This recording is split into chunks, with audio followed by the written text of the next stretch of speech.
अभी क्या चल रहा होगा वो आप सहज कल्पना कर सकते हैं कि किसी भी व्यक्ति का बच्चा बीमार हो और उसे इतनी रकम की ज़रूरत हो और ये पता हो कि भाई जानलेवा बीमारी है, कुछ भी हो सकता है, तो किस परिस्थिति से, किस मनोस्थिति से लोग जा रहे होंगे कि आप अंदाज कर सकते हैं। और देखिए सबसे बड़ी बात है कि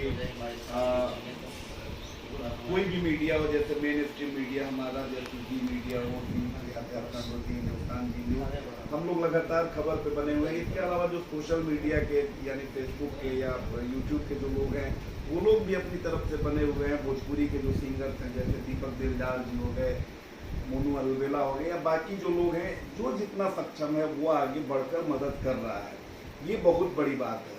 और सोचिए कि इस पुण्य काम में अगर आपकी सहभागिता होती है, चलिए आप जितने भी सक्षम है 10 रुपया ही आप दे रहे हैं, 1 रुपया ही दे रहे हैं, ये बहुत बड़ी मदद है। लेकिन सबसे बड़ी बात है कि अगर आप कुछ नहीं भी दे रहे हैं, आप भगवान से दुआ कर रहे हैं, आप आगे आ रहे हैं इस बच्चे के लिए, ये बहुत बड़ी बात है। इस बच्चे की मुस्कुराहट को आप ऐसे ही देखिए कि कैसे वो बच्चा जो है, मैं दिखा रहा हूँ आपको, देखिए कि वो बच्चा जो है कैसे मुस्कुरा रहा है और उसे पता है कि उसकी जान को हम लोग बचाएंगे, उसे भरोसा है, उसे कॉन्फिडेंस है। और ये समझ लीजिए कि ये पूरे बिहार के अस्मिता की बात है।